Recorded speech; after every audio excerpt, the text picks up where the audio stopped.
Love that cat. Love it. The unnamed cat of The, OpenCV. that's right. Maybe that'll end up being the name. The unnamed cat. All right, let's get started. Hello, everybody. Good morning and welcome to OpenCV Weekly. I'm Satya Malik, CEO of OpenCV. Our guest this week is Andrew Logan, creator of Helicopters of DC. They're using crowdsourced images and computer vision to identify helicopters over the nation's capital. That's fascinating. But first, with me, as always, is Phil Nelson, Director of Content and Creative at OpenCV. Phil produces the show, and if anything goes wrong, it's his fault. This is completely accurate. Yes, folks, it is me once again, the co-host with the co-most, the second banana who is second to none, your plus one and only. I'm here to remind you of a few things we do every single week here on OpenCV Weekly. The first of which is a special giveaway to you in the audience. If you're in the Zoom chat here later in the show, you'll have a chance to win the OpenCV course of your choosing. Stay tuned for that. We're also taking Q&A from you in the audience. Use the little Zoom Q&A button at the bottom of the screen at any time to ask your question, or just ask it in the comments section wherever you're watching the show. Also, happy birthday, Everett. Satya? Well, welcome, Andrew. The show is all yours. All right. Hey, guys. Thank you so much for having me today. My name's Andrew Logan. I run Helicopters of DC, largely on Twitter. So this project kind of started from a mystery. Helicopters flying over your head late at night, difficult to find historical information the next morning, and a lot of people on Twitter asking the same questions and unable to identify a helicopter by looking at it. So if you don't know about the DC region, we have a pretty fraught history with helicopters, especially recently. This is the George Floyd protest where the Army National Guard used a military rotor wash technique on peaceful protesters, which, is not so cool. Unconscionable. Unconscionable. And just to give another example, lawmakers are looking for any way they can to correlate helicopter activity to noise complaints. And they're currently trialing a private system that takes noise complaints away from the FAA, believe it or not, to give it to a private company in the hopes that they can figure out who is flying over them and when. So we started this project in humble beginnings. We were trying to just help people make sense of helicopters. So here is helicopter anatomy for you. And what makes this uniquely possible in the DC area is that most helicopters can be tied from operator to type in a one-to-one fashion, or at least if you figure out the type, you're between one and two different operators possibly. So the first thing we look at is blades on the main rotor. Now this will be difficult without a photo because they're moving pretty fast. Between 2 and 5 blades on these main rotors, typically. There are some of the heavy lift helicopters you see on the West Coast fighting fires or lifting air conditioners can have 6 blades. The second thing is landing gear configuration. So this can be skis or wheels and 2 different types of tricycle wheels, we would say. 2 in the front, 1 in the back, or 1 in the front, 2 in the back. I'm just giving you some ideas here when you think about human vision and what we're going to talk about with computer vision later. Yeah. The last thing being tail fin shape. So we get sometimes just an upswept tail in the back. Sometimes it has this lower fin as seen in the diagram. And then 2 other types that I think are really uniquely useful in computer vision are the Finestron, seen here on the left. This is a Coast Guard helicopter. They're in the DC region. They try to stop incursions of small planes into the area. And then I've definitely flown one of those in Grand Theft Auto 5 online for sure. Yeah, and okay, so this is the Finestron, and it's an enclosed tail rotor blade that's obviously good for safety if you're walking behind the helicopter, and a lot of these are used in medevacs where they load in patients through the back, actually under the tail rotor boom, so it's really important. But it also does cut down on noise quite a bit. And then the other cuts down on noise a lot. I actually think when it's flying over you, it sounds like one of those. Do you remember the vuvuzelas from the South American? Definitely. South African World Cup. Kind of a low, drony tone. This actually relies on the Kawanda effect, which is the same thing that lets you balance a ping pong ball on the end of a hairdryer, which is really interesting. So that's called a NOTAR system, if you want to look that up. So we started already learning so much this morning. I know. I want to teach you guys, the whole helicopter. You've quadrupled my understanding of helicopters already. Yeah, I mean, starting from the number of blades, I did not even know that there are 5-bladed helicopters. Hey, I'll take you on another tangent briefly. I was trying to do a helicopter lesson last week. It got canceled for weather, but they made me read part of the FAA manual, and I learned so much. Some of the main rotors go clockwise, and some of them go counterclockwise. And when you see a craft circling, you could probably figure out from the pattern of the circle which rotation they have, because it makes it a lot easier to just kind of cruise in a circle. Anyway, makes sense. This is the wide world of ADS-B bots, which is where we started. If you've been to the famous Elon jet on Twitter, then you're familiar with ADS-B bots. And if you're curious about aviation in your area, you should check out Advisory Circular. These are in many of the metropolitan areas, and they're run by, or at least the code is written by, a very smart guy, John Wiseman, who also has tracked the FBI surveillance planes in a Vice piece that's worth checking out if you're... I believe I read that article. Very cool. So this was a very basic attempt to try to onboard some of the easy-to-get information. And if you're interested in flight tracking, I highly recommend you start with globe.adsbexchange.com and not anything else, because these operators, not only do they filter the military often in just kind of the interest of, they don't think anybody's interested in that, which is fascinating. But the other thing they do is they sell exclusions. So Elon Musk can pay $1,000 a year to all of these services, I assume he will, to take his data off of their platform. And ADS-B Exchange does not do that. Okay. So sort of like how the Pope used to sell and still does sell indulgences. Yeah. Yes, a bribe, if you will. Right. Here's what we typically get in the DC area in the Triangle, which is a medical news gathering, the police agencies, including the Park Police.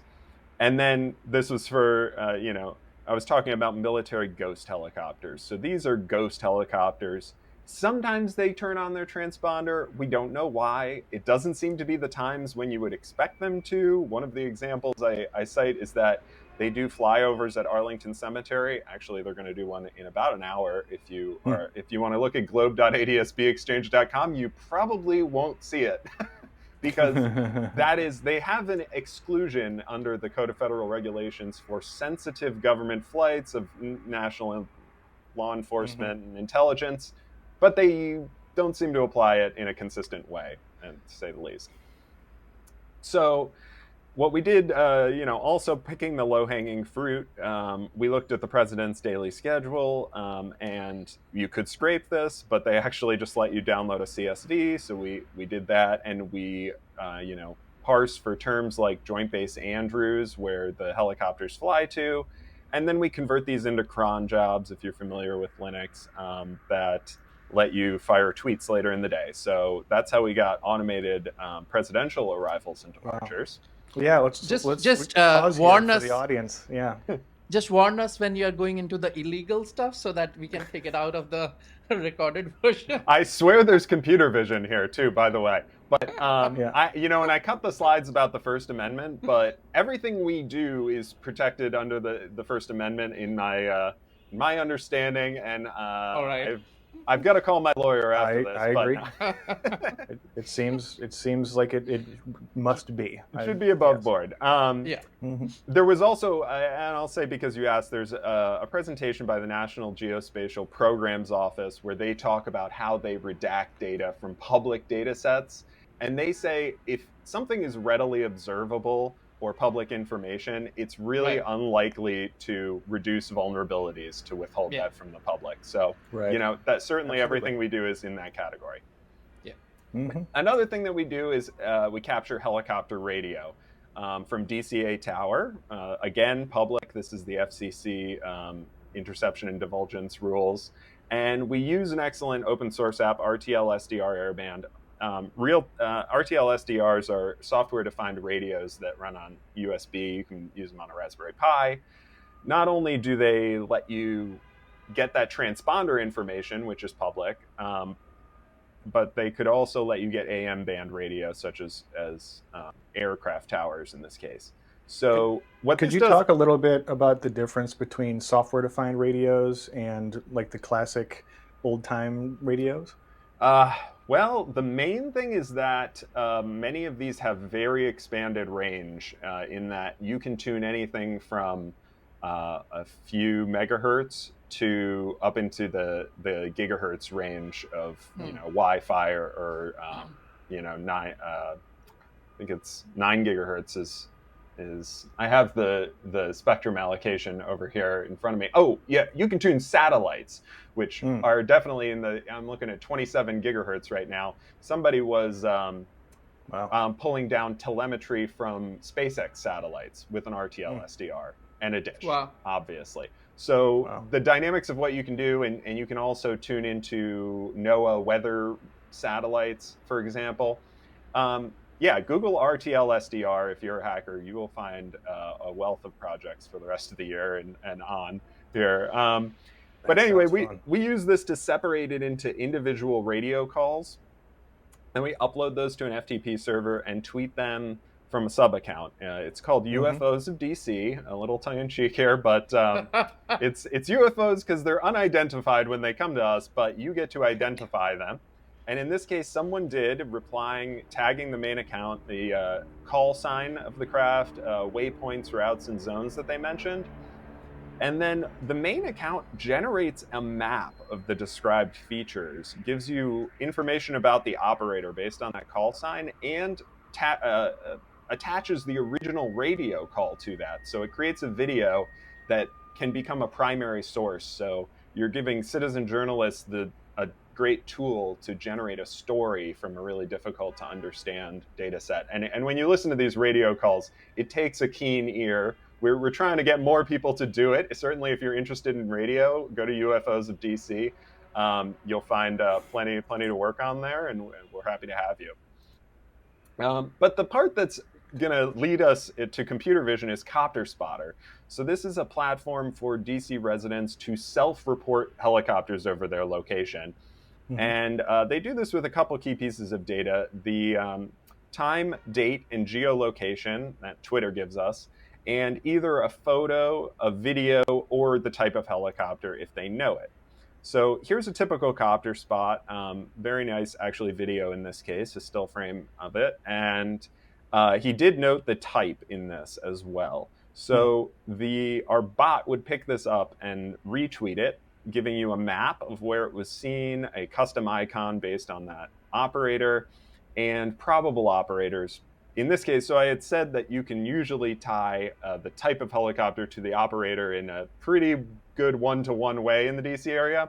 The Black Hawk helicopter is the exception, and we will talk about that in computer vision for sure. But in this case, knowing nothing else, it could be Army, National Guard, FBI, I say possibly presidential, but also actually fringe cases of Navy and Coast Guard as well. So this one does not seem like we're enlightening anyone too much with a Black Hawk helicopter. So I have a little question here, which is how many different kinds of helicopters on a given day are you likely to see over DC? On a given day, maybe 5 or 6. We have 19 different classes in the data set for computer vision. And I thought, I could have sworn your question, you really buried the lead on this one, was going to be, what is this helicopter carrying? If I don't ask, then I don't have to know. Yeah, they're actually auxiliary fuel tanks, but I'm very shocked that wasn't what popped out to you about that. It's called plausible deniability, Andrew. Yeah. So we get people to do this by making it a game, and obviously Washingtonians are very competitive. The leaderboard shows us that, and wow. We joke, though maybe it's a good idea, that one day this could be tradable as Copter Coin, a pseudo-currency that you can only earn by taking photos of helicopters. See, I think that only works if maybe you like physically mint them out of blades or something. Well, so yeah. Quick question about these numbers: is each one of those points is just one successful identification, or? It's either one or two. So we've been giving one for a spot and one for a photo if you attach a photo or multimedia. So two at most per interaction. Yeah, and then the radio spots are two because we believe that takes a little more work, and we kind of want to incentivize people. And recently we had a National Night Out, which is a night where all of the police community engage with their communities, and we wanted to get I reached out to all the police agencies and asked, where's your helicopter going to be? I'm just curious, I want to come see it. And only one told me. So I said, well, we're going to engage surge scoring tonight. So if you see a police helicopter, it's 10 points. And we got a lot of spots that night. So gamifying this definitely works. I have a capture idea for you. Yeah. What you should do is, when they try to register for the account, you should ask them to identify a few helicopters. And then, also have a few of them which you don't know for sure. And, then you will know what it is based on the number of votes. Yeah, I have a slide coming up on human intelligence versus computer intelligence where I basically do just that. So it's interesting you bring that up. One of the things that we did with this data is my colleague Sam Reese built this copter spotter map, and you can see he's put a ton of work into this. It lets you filter by time, date, the specific operators, and obviously geolocation. And look at how great these bubbles look. This is a new feature. It used to just be like Dippin' Dots ice cream on there, and now it's like what are you using Mapbox here? Mapbox, yeah. Good old shout out to Mapbox, one of the still extant alternatives to Google Maps. It's you can actually embed it in your stuff without giving everybody's information to Google forever. It's nice. Yeah, and I think Sam was telling me it's about 50,000 calls you get for free, and we're like nowhere near that right now. But please, everybody, map.copterspotter.com. Sam has told me he would love to have some help with this. So if you're a front-end web developer, I wouldn't be surprised to have a couple in the audience, and you're interested in, helicopters, aviation, open data, familiar with TypeScript or React, or just interested, he'd love to, have another person on the team. We're interested in, bringing that radio data onto the map, bringing that educational data to the map, and maybe web camera interface for inference at some point would be really awesome too. So here's his Samuel C. Reese on Twitter. You can reach out to him or reach out to me at the end of the presentation if you're interested. Yeah, tell him OpenCV sent you. Yeah. So obviously this took off. We got 10,000 spots in 2021, and we're on track to slightly beat that this year, I think.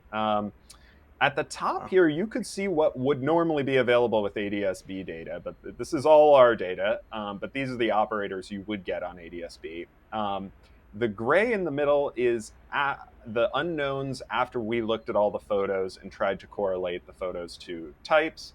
There were still, pictures of leaves, night photos, things that we couldn't figure out. And then 50% of our data is military aircraft that pretty much hadn't been documented in any other way, I believe, including by the FAA. So, we talk about these noise complaint systems, and really, we have the data, which is pretty awesome being a community-based venture. Yeah.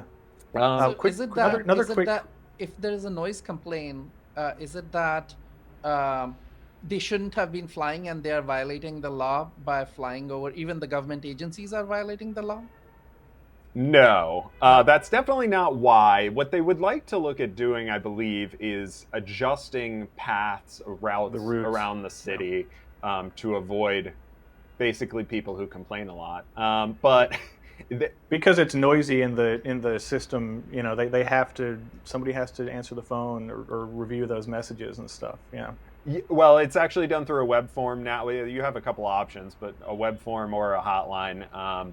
But yes, no one is legally at fault in this case. Yeah, it's just kind of something that people have been complaining to lawmakers about for so long that, some definitely constituents who are fundraising, I'm sure, have rang the bell on. I bet. So, yeah, I'm trying to think if there's more about that. They recently, DC's representative Eleanor Holmes Norton also proposed an adjustment to a law that would require helicopter operators to operate at the maximum level or ceiling, The ceiling. which I don't think is going to work. One of the reasons I've heard cited for this is that they want to separate the operators so that we know that medivacs are up here and all the military aircraft can be down here. And so it could minimize collisions that way. Now, if you turn on your transponder, then the flights can see each other and you could minimize conflicts that way. But I've heard, it's anecdotal, but I've heard from pilots that there have been close calls involving these military aircrafts that have their transponder off. So, I mean, that shouldn't surprise anyone when you see the volume of aircraft that are traveling around the DC area without these transponders, which are designed for flight safety. That's why they exist, basically. Yes. Okay, so here is our, thousands of photos of helicopters shot from the user's perspective. Obviously, we're going to do computer vision. And here's an example. These are V-22 Osprey. Maybe they're technically not a helicopter, depending on what configuration they're in, but we count them, and the computer vision is able to identify it with a 73.9% confidence. This was, again, with 19 operators. And so here is this very unscientific experiment I ran, where I gave our Twitter audience 3 of our conventional educational options here. And I said, here's a grainy night photo. What do you think it is based on these charts? And they actually got it right with a 87.5% confidence. Yeah. But, let's say there's probably several expert copter spotters in our midst. But I think that's pretty representative. And then it seems like the ones that really know this shit really, really know this shit. Well, is that your experience? I've looked at thousands and thousands of photos of helicopters, so you definitely get pretty good at it. So the computer vision recognized the same spot with an 85% confidence, slightly lower confidence, but instead of 3 operators, it was looking at 19 operators, or types in this case. Yeah. So pretty impressive on that one. It's hit or miss. We're trying to nail down exactly what the biggest issues are, and I'll get to that. But quickly, I want to talk about Roboflow. Obviously, had Joseph on recently. Yep.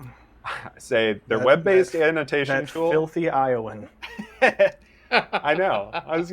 I went to school in Ohio, and I love people from the Midwest. They're just like, it's so easy to talk to people. So hi Midwest, everybody, reach out to me. Shout out help us with our web dev. Except for Iowa. So Roboflow, the first thing I'll say is their web-based annotation tool is so much better than anything I've experienced. I looked at doing this very early with VOT, and I was like, this is not going to be possible. I can't do thousands of photos with this tool. It's too bad. The way that it can divide videos into frames so quickly, huge tool. API photo uploads has been enormous for us. Obviously, I don't want to be doing manual uploads of every Twitter photo, so it just shoots off into our data set, and you can tell it if you want it in the train, valid, test, split. It allows for collaboration, division of labor. Obviously, if you have a community-based project, that's big too. Automated augmentations, I'm Photoshop savvy, but I'd rather let them do it and tell me what I probably should be doing, and we'll get to that in a sec. And we use their platform to train and deploy our model, which is really fantastic. And we're on the Roboflow universe. So you can go on and use our data set and fork it for your own needs. And I look forward to seeing all of your helicopter identifying. So all this apps. data set is on Roboflow universe already? Yes, it is. Oh, nice. What about the models? Do you have the model also available? It was trained on Roboflow's platform, so yeah, you can work with the model on there as well. I haven't worked with it as an outsider as much, so I can't tell you what all the capabilities are there, but it is available, yeah, certainly. Yeah, and if folks out there want to give this a try, they can sign up for Roboflow at roboflow.com/OpenCV. Make sure we get those promotional credits. Love it. We are thinking of doing a competition with Roboflow at some point next year, and one option could be that some of these very interesting data sets we produce, the competition would be that you beat the author of the data set in creating a model that is of higher accuracy, right? Yeah, that would be pretty fun. So I like that idea. And yeah, folks, to get the newest information on any competition with OpenCV, the best way to do that is to go to opencv.org/subscribe and sign up for the OpenCV newsletter, which goes out every Monday or Tuesday. Yeah. So we are going to announce a new competition sometime early next week, and we are just there are these last minute kinks that we are ironing out, and after that we'll launch the competition. Yeah, there's going to be a lot going on here in Q4 with OpenCV. It's going to be fun. So I already see a question I want to take right now, which is, did you annotate them manually? And yes, me and Sam did most of them manually until we trained it. Prashin. Thank you, Prashin. Yeah, and then again, there's an automatic tool in Roboflow that will do the box and annotation for you automatically based on your model that's been trained. And wow. Once you get that going, you can really start flowing through your data like so fast. You're just checking for errors pretty much at that point. So awesome. Highly recommend that feature. So here are a couple of the augmentations that we do. The obvious one, horizontal, left is right, right is left. For a helicopter, generally, there are certain features like this helicopter has a winch on one side, but I think the basic shape applies either direction. Rotation, in the latest one, we're plus or minus 10, not percent, but degrees. And we increased this from plus or minus 2. And I don't know, we didn't get as great a result as we wanted. So this is flexible. We might be tuning this in. And then saturation and exposure, obviously, with time of day and variance in camera phone technology. We see a lot of photos that look like the extremes of these on either end. Mm-hmm. That makes sense. So those are some examples of that. What we did in our most recent one is add some false positive information. So by all means, we're not trying to identify every object in the sky, but frequently there's a bird or a plane or sometimes a bug that is, also in a picture with a helicopter, or the Mothman, or in some other cryptid. Yes, depending on how much you travel towards West Virginia, it could be the Mothman for sure. And so we added these, and I also suspect that this could have been part of why our most recent training, the mean average precision did not improve as much as we would have expected from what we added, but we added a couple classes that were very underrepresented because they're just to represent false positives. So Mhm. maybe that pulled down our precision slightly. So here's something we want to look at, and I really thank you guys for having me on the show because it's helped me distill my thoughts about what needs to happen next with this data set.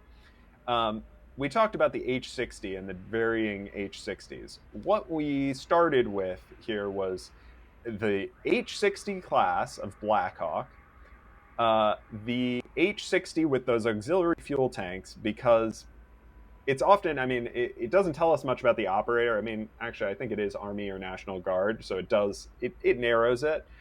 But this is such a different shape that I thought that this would come up a lot. It turns out a lot of these ring up as H60s as well, so it may not be as sensitive to these fuel tanks as I thought. Mhm. And then the VH60N, which is an H60, but only in a different livery. So the interior is different on these, and unfortunately we can't see the interior in the photos. Right. But we did think, because they fly a lot of these for the presidential squadron, that this was worth doing on the first iteration to try to narrow down the operators. And it does ring up pretty frequently as VH60N, and only sometimes as a false positive. The ones that we don't cover are, for example, this is a Navy search and rescue helicopter that is this. I actually call this one my white whale because I haven't seen it myself, but I see it in people's photos, and then I run out the door trying to spot it.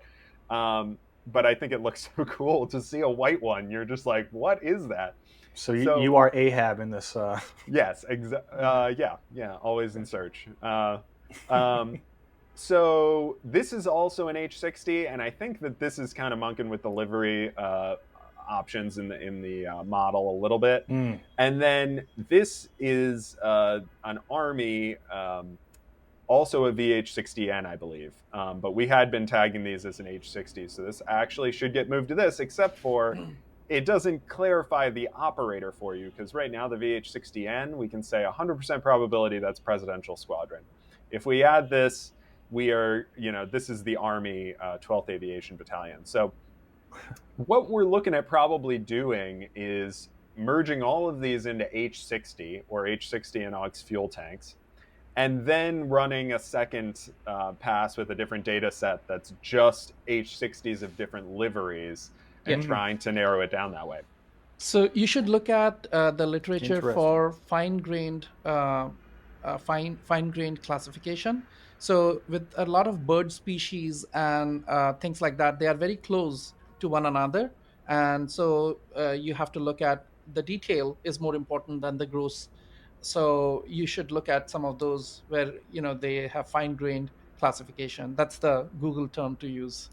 Okay, Search. That's interesting. Already immensely helpful. I thank you for that. Yeah, I don't claim to be a computer vision expert, but you learn a lot once you start doing it. So that's what I recommend to everybody: get on Roboflow and make that data set of things around your house. Yeah, one other suggestion I have is because there are only 19 classes, and I'm pretty certain that you can find high quality models for these aircrafts, for these helicopters, right? There are just 19 of them. And let's say you buy them and create synthetic data, using Unity or something like that, Unreal Engine, you will get enormous amount of data. And then you don't have to worry about, what are the various angles, etc. You could pretty much do whatever you want, right? So that's synthetic data is a really interesting wrinkle to add to this with Blender, Unity, Unreal, something like that. And then you can just generate all of the different things you need to see or expect to see. Right. Even render cloud behind it and things like that. So it becomes, this is very tractable also because, these, first of all, these are man-made objects. So you will get 3D models for them more easily. They are not, like humans. We have hands and things like that, which are completely different. They are very, very solid, and the definition is pretty solid. And then the other thing is the background. Some people have different numbers of fingers and all sorts of things. Yeah. And also the background clutter is not that much, right? It is a sky. You have to change the lighting. And that kind of lighting is very easy because we are talking about changing different, times of the day is what you're looking for, right? So that kind of rendering is pretty easy. So you will get high quality data set, millions of images, right, from these 19 models if you can get them. Mm-hmm. Yeah, definitely. Yeah, I actually have a slide about 3D models that we have not pursued yet, but it's very interesting to me. And what I'd probably look at doing is doing another data set that has the synthetic models and then kind of pitting them against each other. And that I think would be really interesting, because I love that this is representative. It's built on the data that we're querying it with. Right. So the way to do it would be, first use millions of images in a synthetic data set, and then fine tune using this smaller data set. And then you can get you'll be surprised the kinds of results you can get from that. Awesome. I know I'm looking at the chat too, and I saw Lewis talking about the Osprey, and the Osprey also kind of knocked my socks off. That was probably one of the things that sent me down this path, as I saw it right over my head, switching into plane mode and taking off into the distance. And I was like, wow, that's... Yeah, so people might not be aware. So the Ospreys are the final, first really production vertical takeoff and landing aircrafts for government stuff, right? You want to talk a little bit about that? Well, there's another one that's coming out that's going to be, but I think there's two that they're working on, the Defiant, and I forget the name of the other one. One of them is what I think is called a coaxial rotor that has two rotors that spin on top of each other. Cool. And then, yeah, it's really cool. And that thing can get going pretty quick too. But then the other one is an improvement on the Osprey. They've had a lot of reliability issues with the Osprey, but as you can imagine, it's a pretty complex system. I mean, it only took them 30 years and a couple $1 trillion. What do you expect? Yeah. And we think that those are used in the presidential squadron for press pool and transportation of luggage. I imagine there's a lot of associated things you have to take with you when you're going certain places. I wonder if they charge you $50 for every checked bag. Yeah. So Dave in the chat also asks about experimentation with thermal imaging cameras and nighttime recognition. Okay, so I'm going to go down a bit of a rabbit hole with this, and I would love to get a thermal camera and see what's possible. But automated recognition, I believe, is a bit of a bridge too far for this project, officially speaking.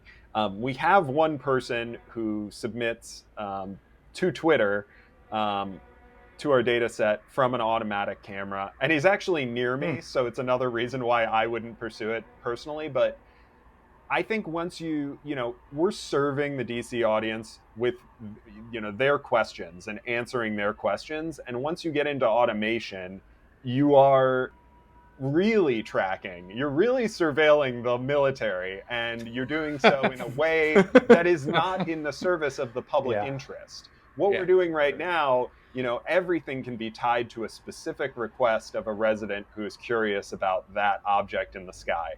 And I want to keep it in that theme.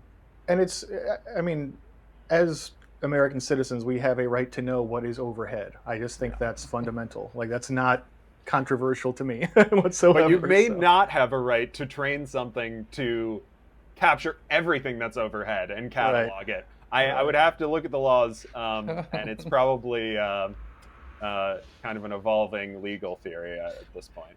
Well, if we see you in the news, then we'll know. Yeah. Thank you for letting me be the guinea pig. I appreciate it. Hey, we didn't call ourselves Helicopters of DC. That was you, man. Yeah. No, I own it. But yeah, there are certain things that I'm not going to do, but I encourage all of you to do it. And our data set is public. Well, I don't encourage you to do it. I don't encourage you to do it. Yes, please walk that back. Okay.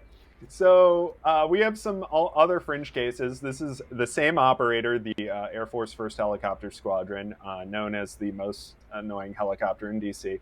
And this is by the way, a Vietnam era Huey. So it is loud. It's probably the only one that is, reliably human perceptible, the difference from not seeing it. It is so loud and so thwoppy. It's like thwop, thwop, thwop, thwop, thwop.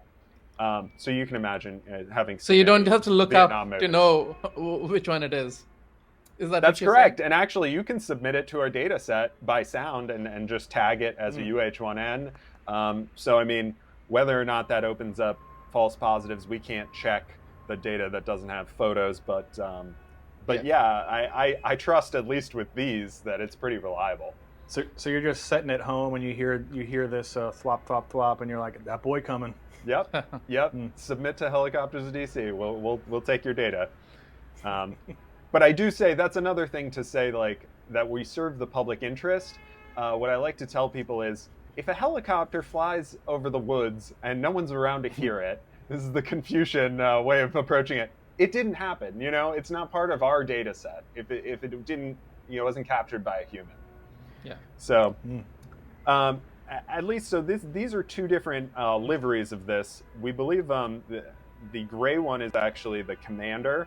It has the commander's name written on it. People have gotten higher fidelity photos of it, which is pretty cool. And has the yellow tail. And these are both classified as UH1N. And this is another problem, is we have a ton of UH1Ns. It's the most represented class, and I have a slide about this in a little bit, but that could be throwing off some things, is whenever it sees, before we had a plane or a bird class, if it saw a plane or a bird, it's probably a UH1N because it's just the most represented class. So not Superman. Yeah, no, not Jetpack Man in LA, right? Right. So these are a couple other fringe cases, same type, different operator. In the first example, this is a Park Police BO6, and the second is Chopper 4 Brad. This is our news station, Channel 4, and Brad Freitas is the reporter on board there, and he's on Twitter, and we have a little more about that coming up as well. On the other end, this is a frequent Medivac EC45 on the lower left, and a militarized version of it that's a UH72. So again, trying to keep this data set in types so that other people can use it in other regions. Yes, UH72 is classified as a different type, even though it is largely just a different livery in this case. But again, things we would like to have a separate data set to, or fine-grained tuning to get to the bottom of. Here is the class balance, as I mentioned. Your slide, I think your slides froze up here. Oh. Let's see. Yeah. So I'll take down our overlay and. Should I refresh? Go ahead and refresh. I'm going to briefly, while you're doing that, we'll take this moment to remind everybody we are taking suggestions for the as of yet unnamed studio cat, as you can see here. The cat recently went through a texture upgrade, so it's about 30% less creepy, I think. But it's still our studio buddy. Please send those suggestions to newsletter@opencv.org. We will read the best ones on the air. Go ahead and post them in the comments as well if you have them wherever you're watching, and we'll read your suggestions from this week on next week's show. So Phil, you had the option of choosing cute cats and others. You chose this cat. I didn't choose the cat chose me. I love this cat. So this is what I was saying, just so you get the visual. Same type, different operator. In this first case, Park Police and a news helicopter, and in the second case, a Medivac and the militarized version of a UH-72. Different livery, different operator, different type in this case. So we have some decisions to make going forward about these things. Here we have our class balance. So like I said, this is representative of the DC area for sure. UH-1Ns, the Air Force, way overrepresented, along with H-60s, the Army, the Army National Guard, largely. So it filters down from that. What we've only in the recent couple months, we've seen a couple CH-47s, which are the Chinooks that have dual rotors, but in the opposite configuration, long ways. Big boys, basically. We've seen a couple of those, and so since we only have a couple, the data set is pretty short on those. So we could look at adding other people's spots from other areas on that potentially. Let's see. I was going to talk about 3D models. Definitely, there are some good ones out there. And I had talked to a military contractor who I'll leave nameless, who had said this is how they were looking at doing it, and rotating it along all of its axes and taking snapshots of the silhouettes and even obscuring parts of it so that they could look at just the tail boom and just the front end and just the wheels. So that's very interesting to me. We'll see. That seems like it'll be a time-consuming process, but I'm interested in 3D stuff, so that could be a good learning experience. Well, if you have a model, then you can script it, right? You can get all these images. Yeah. You can script it, and the location and everything.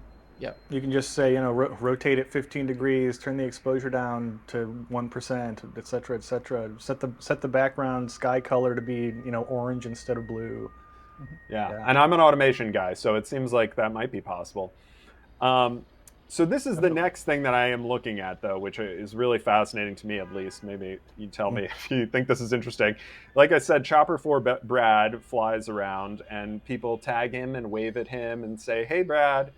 But we don't know what he's doing until 15 minutes or so after he gets to where he's going and starts circling, and then the news story appears on the local section of the news. Well, what if we could look at these trending news thumbnails and then have a data set that is aerial news stories and could say, well, this is a pretty decent probability that he's looking at rescue workers or golf courses in that case. So just saw rescue workers, water, weather, power, fires, traffic, a lot of traffic. Here's like medevac. If you see a helicopter from an angle that we never see looking down, it's they're medevacing someone. So I haven't deployed this yet, but also, adding a lot of false positive information or null images about just non-aerial images so that it can tell the difference between those two with some reliability. But I think that'll be really interesting, and then potentially be able to reply to people's tweets and say, well, there's a pretty good chance that he's looking at this right now. That's really interesting. Also, I one note is that I think you have to say the name right. Chopper 4. Chopper 4 Brad. I like Chopper 4 Brad, but if you live in certain areas, they don't love him as much as I do. One of the more egregious news stories they do, though, is Christmas lights. Okay. And I'm like, nobody needs to be circling in a helicopter to cover Christmas lights. Sorry, guys. Oh, they covered. It's like for that one. That's amazing. So it's like you're saying it would be Christmas time, and they're like, we're on day 37 of this standoff with the Christmas lights. It looks like they're saying they may take them down by January 1st. We'll be here every day until they do. It's a little crazier because they actually circle one house until the hit time when they say, okay, guys, the family in this house, look up and wave. And I'm like, A, you could have pre-taped this. And B, this is a fantastic way to make all of your neighbors hate you so badly, circling helicopters. Okay, so this shouldn't be named demonstration. This is from a previous slide, so I apologize for that. Good. But again, you can find our data on the Roboflow universe, Twitter at Helicopters of DC. We have an annual report we put out. It's looking a little dated at this point, but it certainly tells you more about what's happening with helicopters in the DC area. And my email if you want to get in touch. Again, front-end web developers, we'd love to seeking volunteers. We offer non-competitive benefits. We can pay you in beer. I mean, that's competitive compared to some places. You're not going to get that down at the Gulp and Blow, I tell you that much. I'll show you one more thing since I have the screen share still if I'm up. Yeah, this is our data set, and it's in Google Sheets. Okay. Now Sam hates this because That's he's one way trying to do to it. traverse Google Sheets with, in a, like, I don't know the headaches that it causes for him. It got to be terrible. But again, a community-based data set, it's nice to be able to share this with a couple copter spotters who are veterans and can look at the data and change the data when it's incorrect. And I was going to pop around and say, so in this comment field, you can see these are my colors I've added for certain visual computer vision results that are correct or incorrect.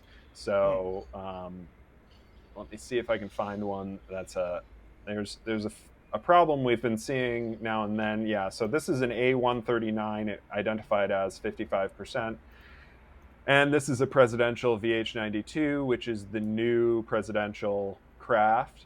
So, I mean, it may be that we need more than this. I won't lie. They are kind of similar, so I see that. But it's also, there's another class that it gets confused with.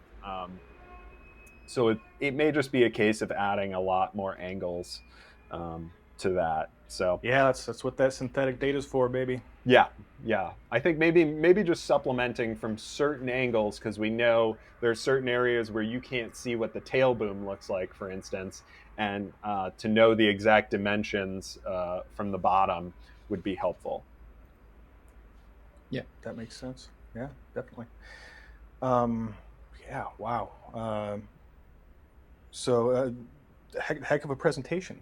I learned so much about helicopters and how you're doing this. I'm really, as a Python guy, I'm a back-end developer. I'm really interested in how you're running all this on the back end. Like what are you using to interface with Roboflow, for example? Yeah, okay. So I was initially, when it was an ADSB bot, I was running it on a Raspberry Pi. Obviously, that's not the most reliable way to do a project of this scope. So now I'm on Google Cloud, and so we have Google Cloud Compute instances when I want to, duplicate what we're doing and run it in Las Vegas for DEF CON for 4 days. I just create a new image of that and roll it out and change the API keys and some of the geographic features. So that's been a pretty good workflow. And then, it's written in Python. I'm not an expert on Python, but I've learned a lot pretty quickly. And I'm trying to think some of the, so yeah, Python has the libraries for, aviation, well, I guess we're looking at pretty standard APIs for interfacing with Roboflow. We use GSpread, I believe is what it's called, for interfacing with G-Sheets on Python. And what else? Google Maps API again. So we're a lot in the Google ecosystem. Tweepy for tweets is the library. Yeah, big ups to Python. Always love seeing Python projects. My personal favorite programming language, but I think number 2 would have to be maybe BASIC. So I'm an odd duck, I guess. Oh wow! Did you ever do Real Basic? It's now Zojo. Long time ago. Not my favorite. I used to love that. So that's where I'm coming from as a programmer, not an expert. Well, Real Basic had cool stuff for like UI built-in stuff, right? Like it saved you a bunch of time. Anyway, we'll talk about that off air. Satya? Well, I was curious how you got interested in computer vision aspects of it. When did you start? After this project, or did you actually do it before this project as well? So initially, when we were working just with the ADSB data, I was playing with taking the DCA webcam feeds. Somebody, and I don't know where they're based off of, they're not official. People who have a good view, I believe, have put this on YouTube, DCA webcams. and there are like 4 angles, and frequently you can see the helicopters on their frequent routes. And it was possible to do computer vision on those. My data set was very rudimentary at that time, but certainly, you probably could. I actually caught some bald eagles on that as well, which was pretty fun. So the computer vision started early, but then as soon as I was like, we have to crowdsource this and get users submitting their images, that was obvious that was going to be the end game. So yeah, we hope we can keep refining it, so that, any person, if you tweet a photo at Helicopters of DC, it will look for helicopters in that photo and it will give you results. So, nice. This is helicopters on demand. I don't have to do it. Helicopters on demand. There's your pivot. Yeah. So one of the things we do here every week is a special giveaway to you in the audience based on a trivia question from the presentation here. So get ready to answer in the Zoom chat. If you're not in the Zoom chat, you can get there by going to opencv.live. If you have won in the last 2 months, please don't answer and give somebody else a chance to get that free OpenCV course of their choosing. Earlier in the webinar, Andrew talked a little bit about a software package called RTL SDR. What does it do?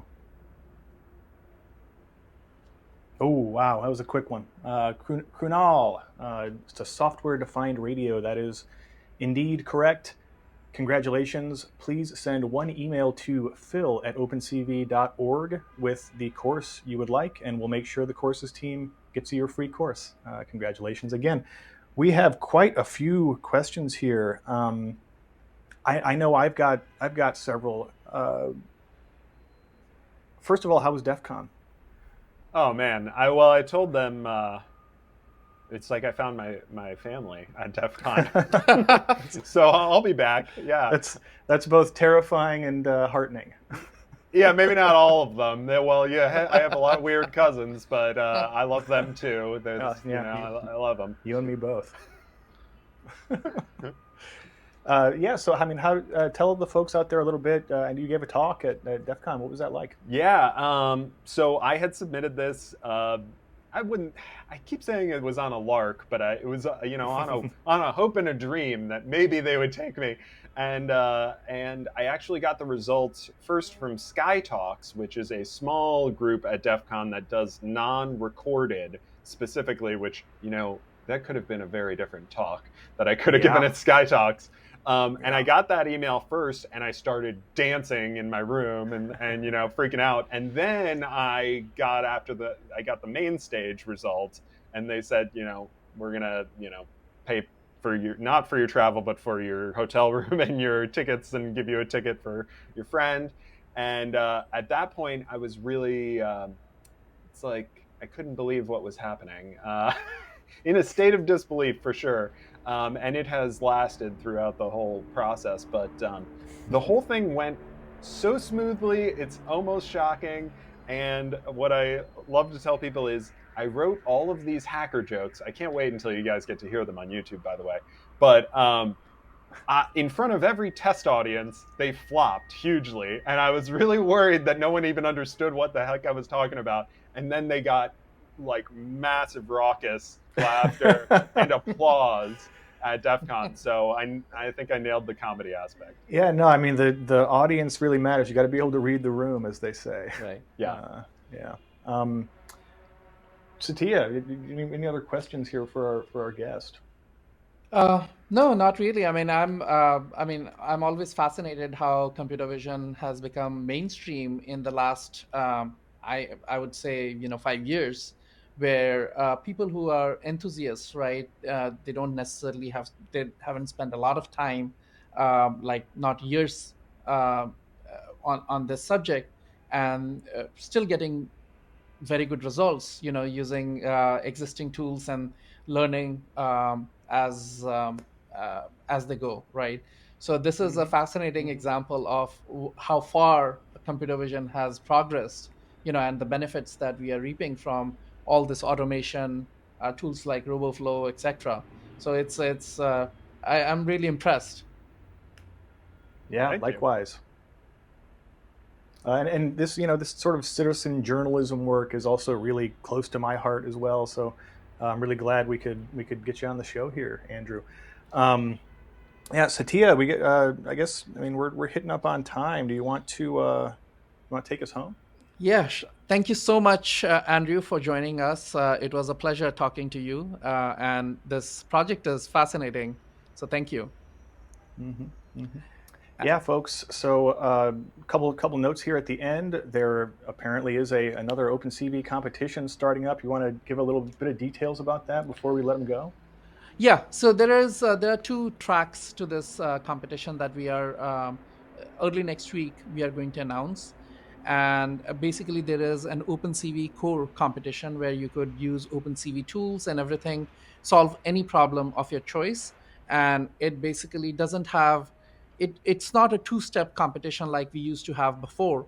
It's going to be you tell us what the problem is, and even though it doesn't need any approval because your final is due after a few months.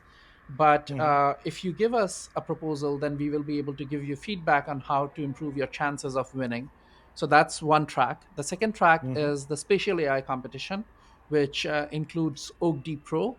So it is OpenCV AI kit with Depth Pro, similar to the OAK Lite we have. It's similar form factor, and there the challenge is to improve the depth estimate of that particular camera. And the idea is that because this OAK Pro also has neural inference capability, can we actually use neural networks in addition to the depth estimates that we get from OAK Pro to improve the results? So there's a And whole do bunch you of want to literature. remind the people out there what makes it pro? Oh, the Pro version is that this OAK Pro also has, let's say this is this is the OAK camera, right? But hmm it doesn't have a dot projector, right? Which means that if you're looking at a flat surface, then it's not going to estimate the depth in that region very well. But hmm because the OAK Pro has a dot projector, it means that it generates its own texture, and then the stereo cameras are able to triangulate and produce higher quality results. It also has what is called it also has a night vision because we have an LED which you can use as a flash, so you can turn on that LED and hmm work on night vision. So those are the two things that make it pro, and the quality is hmm obviously much higher. But uh, but the particular competition is about improving the depth estimate even more by using neural networks, because there is a whole bunch of literature now where you can um, even do monocular depth. Using a single image, hmm you are able to estimate the depth. So combine this true depth estimate, which is very noisy, but using neural networks, can you actually improve the results, right? So hmm that's something I'm really excited about. And in that Yeah. competition, in that track of the competition, we'll have two phases. First phase, you send us the proposal and tell us what kinds of algorithms you're using. Make sure that you're giving some literature review so that we know that you will be capable of delivering on this project, right? And the hmm top 25 teams will get an OAK Pro, and then they will have to implement and submit the final result again in a few months. Now, both these Sweet. competitions have $10,000 in prizes total. So so 10,000 plus 10,000. Each track has $10,000 in prizes. 5,000 for the uh, first prize. Second is 3,000, and the third is 2,000. And we'll have six prizes in all. Excellent. Wow. Sounds like a blockbuster. Another blockbuster. Yeah, Um, it's going to be exciting. Uh, yeah. There. and also one little thing. I don't know how many people joined this webinar from China, but OpenCV China is Mm, taking a lead on the first track, and so we will publish. We will publish the all the rules and everything in Chinese as well. So if awesome. people are, we wanted to get OpenCV China was very interested in getting talent from China, and they thought that it was a barrier to entry for them, from people from China, because they are unable to understand the competition and things like that. So they took a lead on this track, and so we will have two versions of the website. Awesome. Yeah, shout out to OpenCV China. When we say it's a global community, we mean it, folks. I also want to give a shout out to ArduCam, which has on the spatial AI competition track. ArduCam is helping us in creating the Chinese version of the competition. Yeah, thanks so much for joining us, folks, for another episode of OpenCV Weekly, number 70, if you can believe that. Wow. I'm Phil Nelson, your co-host with the co-most, reminding you to take care of yourselves out there, take care of somebody else if you can, and have a great day wherever you may be. Thank you all. Thanks, Andrew, and thanks our lovely audience. Bye.